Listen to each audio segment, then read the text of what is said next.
সুপ্রিয় শিক্ষার্থী বন্ধুরা, তোমরা সবাই কেমন আছো? আশা করি সবাই ভালো আছো এবং সবাই বাড়িতে আছো, সুস্থ আছো। তো আমি প্রতিদিনের মতোই তোমাদেরকে বলি যে অনলাইন ক্লাস তোমরা অবশ্যই মনোযোগ দিয়ে দেখবে এবং সেই অনুযায়ী বাড়িতে পড়াশোনা করবে। তো তোমরা যারা দশমে আছো তাদের তো আমি বাংলা সেকেন্ড পেপার নিয়ে থাকি। তো আজকে যে ব্যাকরণ অংশের যে মানে ব্যাকরণ বইয়ের যে অংশটা আমি আলোচনা করব সেটা হলো, দেখো, বাক্য প্রকরণ, যেটা তোমাদের সিলেবাসে আছে। তো বাক্য প্রকরণ করতে গিয়ে আমরা কি করব, যে প্রথমে আমাদের জানতে হবে যে আসলে বাক্য কি বা কাকে বলে। তো আমি তোমাদের এখানে বাক্যের সংজ্ঞা লিখে দিয়েছি, তোমরা বইয়েও এরকম সংজ্ঞা পাবে বা এর চেয়ে হয়তো বা একটু কম বেশি হতে পারে। তো দেখো, বলা আছে যে যে সুবিন্যস্ত পদসমষ্টি দ্বারা বক্তার মনোভাব সম্পূর্ণরূপে প্রকাশ পায়, যে সুবিন্যস্ত পদসমষ্টি দ্বারা বক্তার মনোভাব সম্পূর্ণরূপে প্রকাশ পায় তাকে কি বলা হয়? বাক্য বলা হয়। মানে কি, যে শুধুমাত্র মানে কি শব্দ বসিয়ে বাক্য গঠন করলেই হবে না, কি করতে হবে, যে বাক্যটার যে পদগুলো দিয়ে বাক্য গঠন হবে সেই পদগুলো অবশ্যই কি সুন্দর করে বিন্যাস বা মানে সাজানো থাকতে হবে। তো সেই জন্যই এখানে বলা হয়েছে যে যে সুবিন্যস্ত পদসমষ্টি দ্বারা বক্তার মনোভাব সম্পূর্ণরূপে প্রকাশিত হয় বা প্রকাশ পায় তাকে কি বলে? বাক্য বলে। একটা সার্থক বাক্যের কয়টা গুণ থাকে বলো তো? একটা সার্থক বাক্যের কিন্তু 3টি গুণ বা বৈশিষ্ট্য থাকে। এক হলো আকাঙ্ক্ষা, 2 আসক্তি, 3 যোগ্যতা। 1 আকাঙ্ক্ষা, 2 আসক্তি, 3 যোগ্যতা। বলছি যে এই 3টা গুণ যদি একটা বাক্যের মধ্যে না থাকে তাহলে সেই বাক্যটা কখনোই একটা কি হবে না, যে সঠিক বাক্য হবে না। তাহলে আমাদের অবশ্যই জানতে হবে যে আকাঙ্ক্ষা কাকে বলে।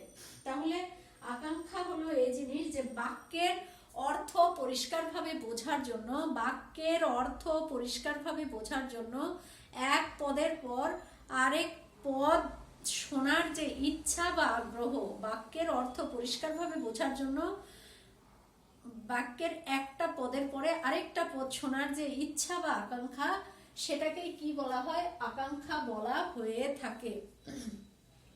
যেমন তোমাদের বইয়ের উদাহরণ দেওয়া আছে যে চন্দ্র পৃথিবীর চারদিকে। তাহলে এখানে যদি আমরা লিখি যে চন্দ্র পৃথিবীর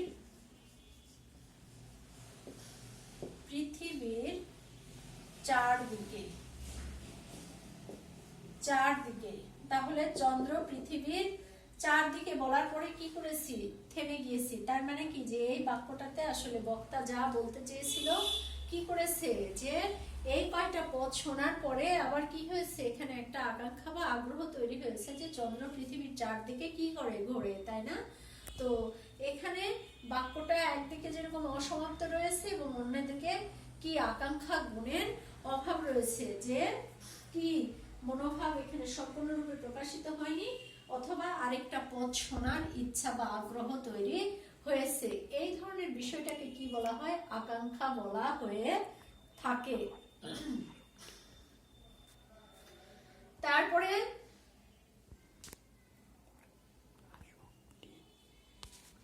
বলছি যে এরপরে যেটা আছে সেটা হলো, দেখো, আসক্তি। কি এটা কিন্তু কখনোই কি হবে না, কয়ে তো হবে না, তয়ে তো হবে। যে অনেক সময় আমরা দেখি যে তোমরা ভুল করে কি করো, আসক্তি লেখো, আসলে ওটা আসক্তি নয়। বাক্যের ওই গুণটা কি? আসক্তি। তার মানে কি, এটাকে আসক্তি সেটাকে বলে যে বাক্যের সুশৃঙ্খল পদবিন্যাস রীতি। বাক্যের সুশৃঙ্খল পদবিন্যাস রীতি।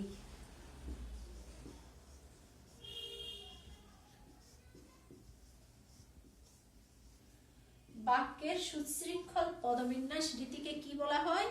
আসক্তি বলা হয়। তার মানে কি, যে একটা বাক্যের মধ্যে কি আছে, যে মানে সব পদগুলি সঠিকভাবে ব্যবহার করা হয়নি। যেমন যদি একটা উদাহরণ বলি যে কাল বিতরণী হবে উৎসব স্কুলে, কাল বিতরণী হবে উৎসব স্কুলে, তাহলে কি হবে?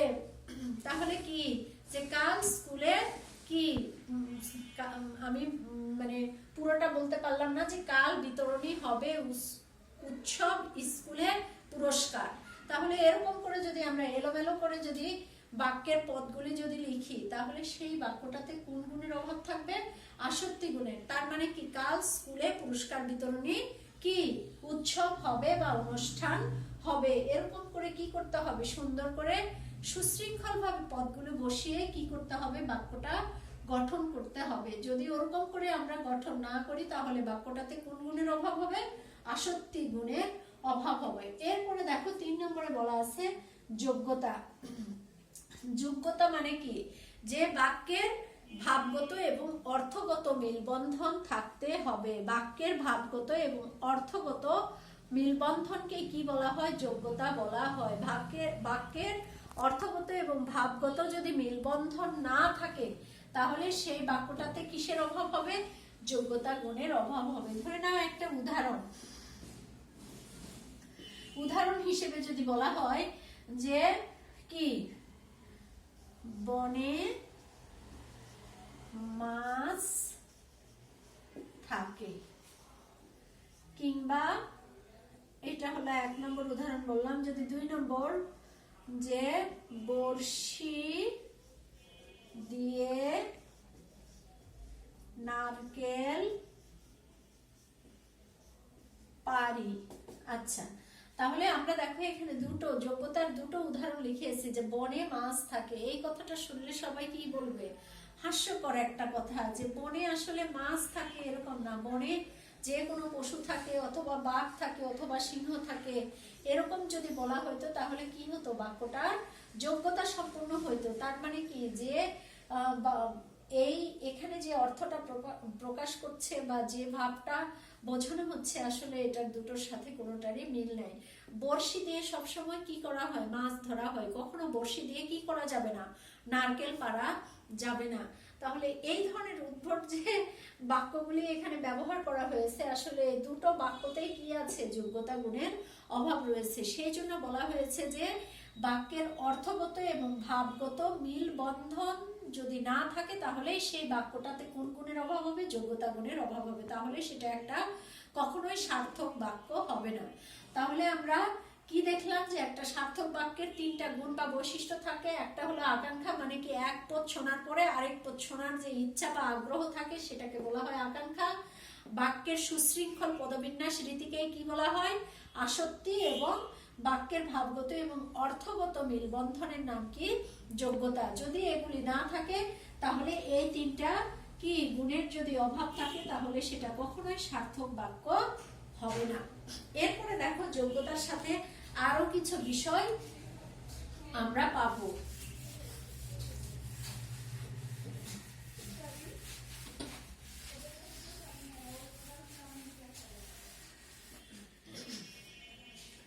যেমন এখানে প্রথমেই আমরা পাবো রীতি সিদ্ধ অর্থবাচকতা।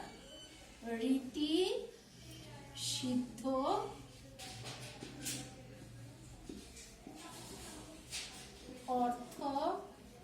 অর্থবাচকতা। এটা কিসের সঙ্গে রিলেটেড? এটা হলো যোগ্যতার সঙ্গে। যোগ্যতা।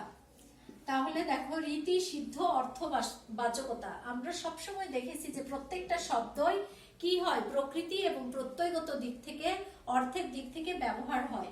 কিন্তু কিছু কিছু শব্দ আছে যেগুলো রীতি, যে সবসময় সচরাচর যে মানে ব্যাকরণ মেনেই যে শব্দগুলির অর্থ ব্যবহার হবে, এরকম নাই হতে পারে। কিছু কিছু শব্দ আছে যে শব্দগুলো কি, যে মানে অন্যরকম প্রকৃতি ও প্রত্যয়গত অর্থের বাইরেও অর্থ, মানে প্রকৃতি ও প্রত্যয়গত অর্থের বাইরেও ব্যবহার হয়ে থাকে।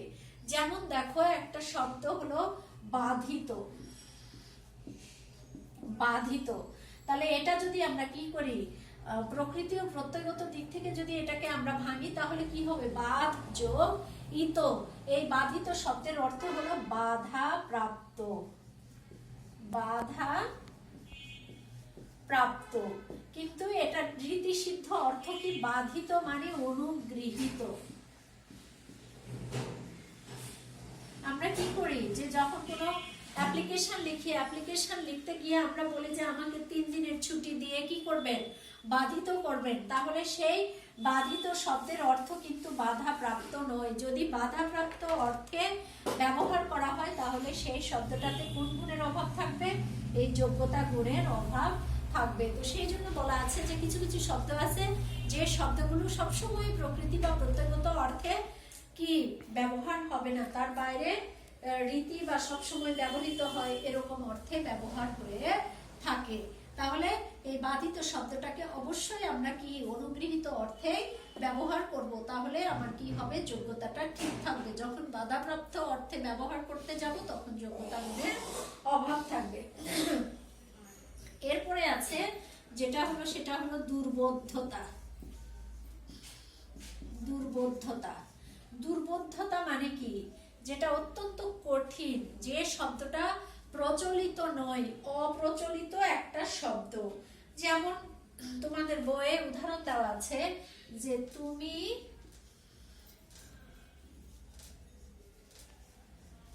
আমার সঙ্গে প্রপঞ্চ করেছো, তুমি আমার সঙ্গে প্রপঞ্চ করেছো। তাহলে এই যে প্রপঞ্চ শব্দটা ব্যবহার করা হয়েছে, এই শব্দটা আসলে কি সচরাচর ব্যবহার হয় না। এই প্রপঞ্চ শব্দটা যখন এরকম একটা কঠিন বা দুর্বোধ্য শব্দ ব্যবহার করব, তখন অবশ্যই বাক্যটাতে কোন গুণের অভাব থাকবে, যোগ্যতা গুণের অভাব থাকবে।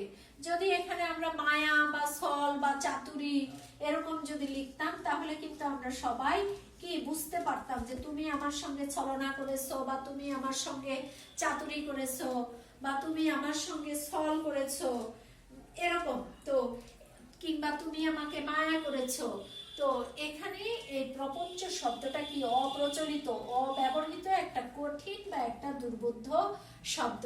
যদি কোনো বাক্যে এরকম কঠিন বা অপ্রচলিত শব্দ ব্যবহার করা হয় তাহলে কি ওই বাক্যটাতে যোগ্যতা গুণের অভাব হবে, বাক্যটা সঠিক হবে না।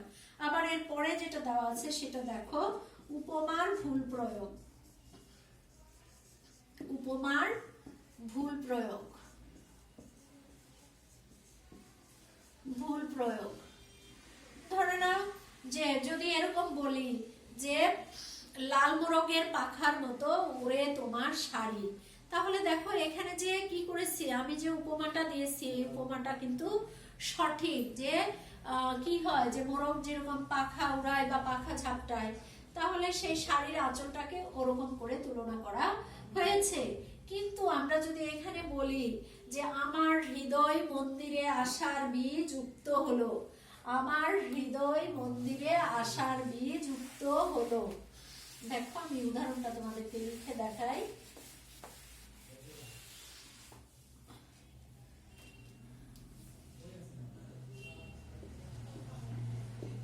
আমার হৃদয় মন্দিরে আসার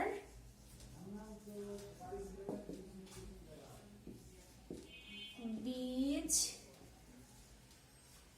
উক্ত হলো। তাহলে আমি এখানে যে বাক্যটা ব্যবহার করেছি বা এখানে যে উপমাটা দিয়েছি, এই উপমাটা কি আমি হৃদয়কে এখানে কি করেছি, মন্দিরের সঙ্গে তুলনা করেছি, আবার সেখানে আমি একটা আশার বীজ বপন করেছি।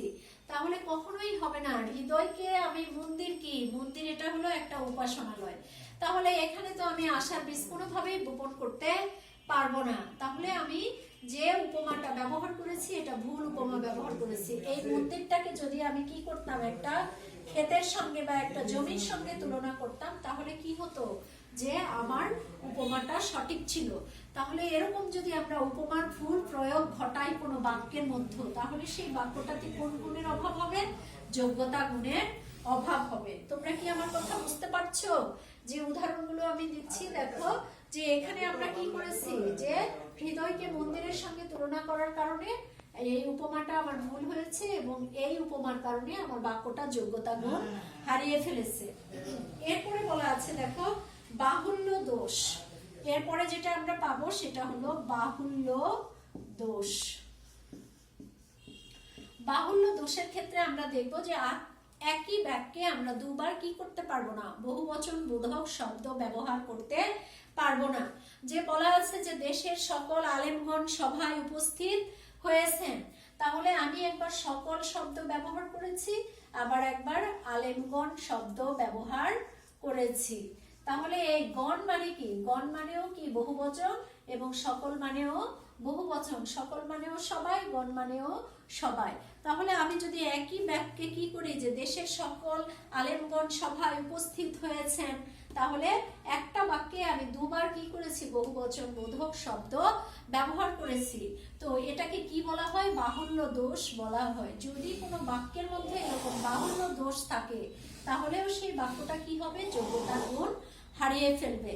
তাহলে এর পরের যে অংশটা দেখো, যে বাগধারার শব্দ পরিবর্তন, যে কখনোই আমরা কি করতে পারবো না, কোনো বাগধারার শব্দ পরিবর্তন করতে পারবো না। আমরা কি বলি, কেউ মরে গেলে বাগধারার ক্ষেত্রে বলি যে কি পটল তুলেছে, তাই না? তো এই পটল তোলাটাকে যদি আমরা পটল উত্তোলন বলি, কিংবা যেমন আছে অরণ্যে রোদন। অরণ্যে রোদন মানে কি, যে বৃথা বা নিষ্ফল আবেদন। তাহলে এই যে এরকম যদি বলি যে অরণ্যে রোদন, অরণ্যে রোদন, তাহলে এই অরণ্য মানে কি, বন, আর রোদন মানে কি, কান্না। তাহলে এই আমরা যদি অরণ্যে রোদন না বলে যদি বলি বনে কান্না, তাহলে কি অবশ্যই আমি এই বাগধারার শব্দগুলি মোটেও পরিবর্তন করতে পারবো না। যখনই বাগধারার শব্দ পরিবর্তন করব, তখন বাক্যটাতে কি হবে, যোগ্যতা গুণের অভাব ঘটবে। সেই জন্যই বলা হয়েছে যে বাগধারার শব্দ পরিবর্তন করে কখনোই আমরা কি করতে পারবো না, বাক্য গঠন করতে পারবো না। তাহলে আমার বাক্যটাতে কি হবে, যে যোগ্যতা গুণের অভাব ঘটবে। এরপরে আমরা যেটা দেখব সেটা হলো গুরু চণ্ডালী দোষ। আমরা সবাই জানি যে গুরু চণ্ডালী দোষ কাকে বলে, যেটাতে সাধু এবং চলিতের মিশ্রণ কিংবা তৎসম এবং বাংলা শব্দের প্রয়োগ যদি একই বাক্যে ঘটানো হয়, তাহলে সেটাকে কি বলা হয়, গুরু চণ্ডালী দোষ বলা হয়। তাহলে দেখো যে গুরু চণ্ডালী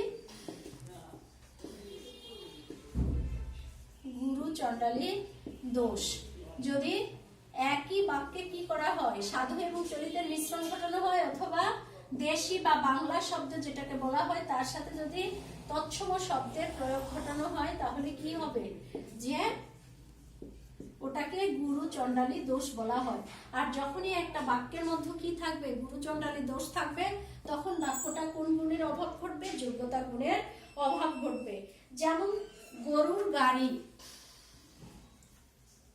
গরুর গাড়ি, তাহলে এই বাক্যটা যদি আমরা লিখি, তাহলে এটা একটা যোগ্যতা সম্পন্ন বাক্য। কিন্তু যদি আমরা লিখি যে গরুর শকট, শকট মানেও গাড়ি, কিন্তু এটা কি, এটা একটা তৎসম শব্দ, তাহলে একই সঙ্গে তৎসম এবং বাংলা বা দেশীয় শব্দ ব্যবহার করা যাবে না। এরকম আরো আছে, যেমন সব দাহ, আর কি হবে, মরা, মরা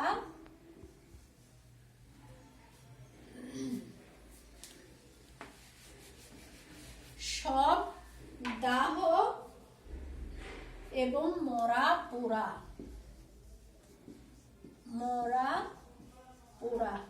তাহলে এখানে অবশ্যই কি করা যাবে না, মরা দাহ বলা যাবে না এবং সব পোড়া বলা যাবে না। তাহলে কি হবে, বাক্যটাতে যোগ্যতা গুণের অভাব হবে এবং বাক্যটা সঠিক হবে না। তাহলে আমরা কি পেলাম, যে একটা বাক্যের সার্থক গুণ বা বৈশিষ্ট্যগুলো পেলাম, এবং যোগ্যতার সাথে আর কোন বিষয়গুলো আছে।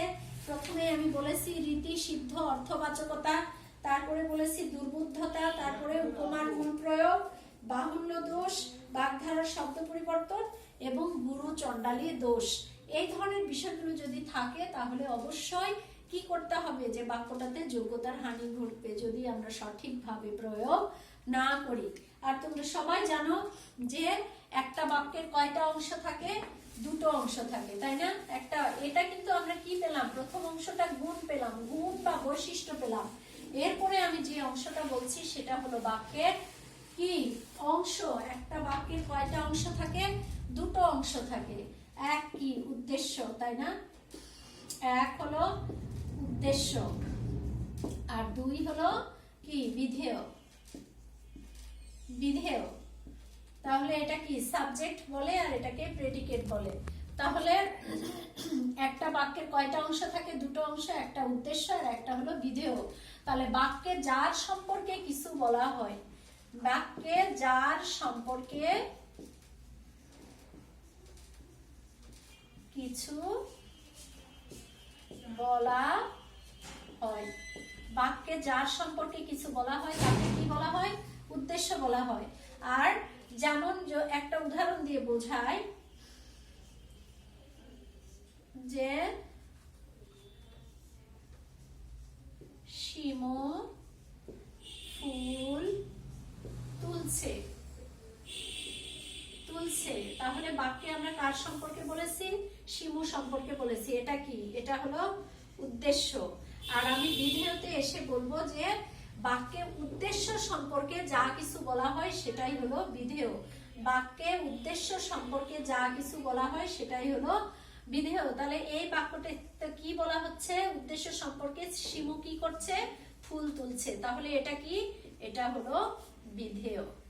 তাহলে আমরা কি পেলাম? যে একটা বাক্যের দুটো অংশ পেলাম, একটা হলো উদ্দেশ্য আর একটা হলো বিধেয়। বাক্যে যার সম্পর্কে কোনো কিছু বলা হয় সেটাকে কি বলা হয়? উদ্দেশ্য বলা হয়। আর উদ্দেশ্য সম্পর্কে যা কিছু বলা হয় সেটাকে কি বলে? বিধেয় বলে। তো ঠিক আছে বন্ধুরা, আজকে এই পর্যন্তই।